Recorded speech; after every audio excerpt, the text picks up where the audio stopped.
والصلاة والسلام على رسول الله وعلى آله وصحبه أجمعين। আজকে এই অনুষ্ঠানে উপস্থিত সম্মানিত সভাপতি থেকে শুরু করে আমার প্রধান অতিথি বিশেষ অতিথিবৃন্দ এবং আলুর দিশারি আলেম সমাজ শিক্ষকবৃন্দ, সমাজের গণ্যমান্য ব্যক্তিবর্গ এবং আমার প্রিয় শ্রোতাবৃন্দ, সবার প্রতি শান্তির বার্তা আসসালামু আলাইকুম ওয়া রাহমাতুল্লাহি ওয়া বারাকাতুহু। আমরা সর্বপ্রথমে মহান আল্লাহ সুবহানাহু ওয়া তাআলার দরবারে অশেষ শুকরিয়া আদায় করছি, যিনি আমাদেরকে কালী দিবস উপলক্ষে একত্রিত হওয়ার তৌফিক দান করেছেন। একই সাথে আমাদের প্রিয় নবী হযরত মুহাম্মদ সাল্লাল্লাহু আলাইহি ওয়াসাল্লাম এর প্রতি অসংখ্য দরুদ ও সালাম পেশ করছি।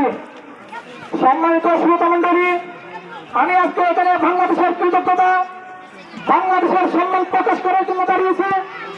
আমরা গভীর কৃতজ্ঞতার সাথে বাংলাদেশকে স্মরণ করছি, বাংলাদেশের সরকারি জনগণকে অন্তর থেকে স্মরণ করছি।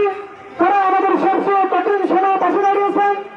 যে সময় আমাদের পায়ের নিচে মাটি ছিল না, সেই সময় তারা আমাদেরকে মাটি দান করেছে। যে সময় আমাদের শরীরে পোশাক ছিল না, তারা আমাদেরকে সেই সময় পোশাক দান করেছে।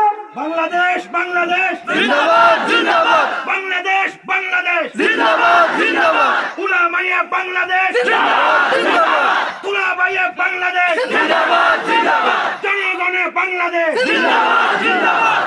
আমরা যে রোহিঙ্গা জাতি, আমরা যে ভিনদেশি স্বীকার করেছে আমাদেরকে ভক্তবীরা, তারা আমাদেরকে এই বাংলাদেশের সরকারের জনগণ আমাদেরকে বুঝতে নেই। আমরা যে ভিনদেশি মেহমানের মতো করে আমাদের সাথে আচরণ করেছে। আমরা কথা দিচ্ছি, তখন আমরা আপনাদের সাথে বেমানি করতে করবো না। এই বাংলাদেশের সর্বদা হুমকির মতো করে এমন কাজে আমরা লিপ্ত হব না। আশা করছি আগামীতে আমাদের পাশে থাকবেন, আমাদের স্বাধীনতা আপনাদের স্বাধীনতা বলে বিবেচনা করবেন। আন্তর্জাতিক সম্প্রদায়ের প্রতি আমাদের আহ্বান, প্রিয় ভাই বোনেরা, আজকের এই কালী দিবস বিশ্ববাসীর কাছে আমাদের বার্তা পৌঁছে দেওয়ার দিন। আন্তর্জাতিক সম্প্রদায়কে আমরা স্মরণ করে যেতে চাই, রোহিঙ্গাদের নির্যাতন, রোহিঙ্গাদের নিরাপদ ও মর্যাদা প্রত্যাবর্তনের জন্য কার্যকর পদক্ষেপ করা জরুরি। শুধু সহানুভূতির ভাষণ নয়, আমাদের জন্য বাস্তব পদক্ষেপ প্রয়োজন। মানবাধিকার ন্যায় বিচার ও স্বাধীনতার যে শুরুন বিচ্ছিন্ন অবস্থা হৃদয়, তা রোহিঙ্গা জাতির, রোহিঙ্গা জনগোষ্ঠীর ক্ষেত্রে প্রযোজ্য হওয়া উচিত। এই উপস্থিতি আজকের এই দিন মুসলিম উম্মাকে একটি বড় শিক্ষা দেয়। সারা বিশ্বের মুসলমানরা একটি দেহে রঙের মতো রোহিঙ্গাদের প্রতি জুলুম সমগ্র মুসলিম উম্মাহের প্রতি আঘাত। সম্মানিত মুসলিম ভাইয়েরা, তাই মুসলিম বিশ্বের রাষ্ট্রীয় জনগণের দায়িত্ব আমাদের পাশে দাঁড়ানো। রাষ্ট্রীয় কূটনৈতিক প্রচেষ্টার মাধ্যমে আমাদের অধিকার ফিরিয়ে আনতে ভূমিকা রাখা অত্যন্ত জরুরি। আমরা বাংলাদেশে আজীবন থাকতে আসিনি। আমি আরেকটি কথা বাংলাদেশের সরকারি জনগণকে পরিষ্কার করে দিতে চাই। আজকের এই মঞ্চ থেকে আমি না, পুরো রোহিঙ্গা জাতি বলবে, আমরা আপনাদের বাংলাদেশে কোন জায়গা দখল করতে আসি নাই।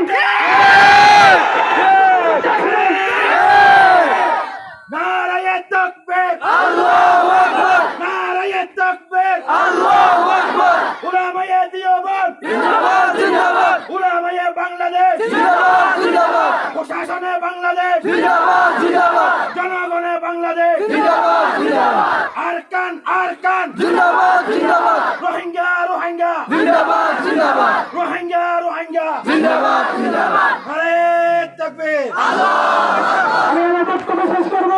আমি পরিষ্কার করে বলে দিতে চাই, এখানে বাংলাদেশের জনগণরা বারবার আমাদের উপর অপরাধ করছে যে আমরা নাকি জায়গা দখল করতে এসেছি।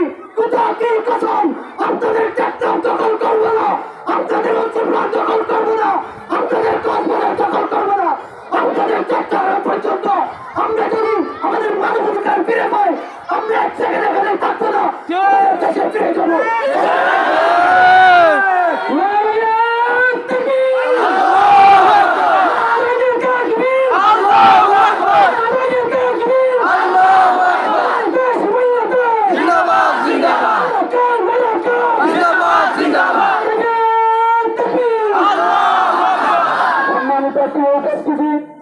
আমরা কৃতজ্ঞ যে বাংলাদেশ আমাদের আশ্রয় দিয়েছেন, কিন্তু আমরা বাংলাদেশে আজীবন থাকতে আসিনি।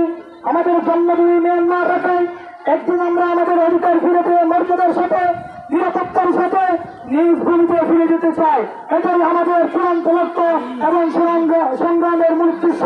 এই বলে আমার সংক্ষিপ্ত বক্তব্য এখানে শেষ করছি। আসসালামু আলাইকুম ওয়া রাহমাতুল্লাহি ওয়া বারাকাতুহু।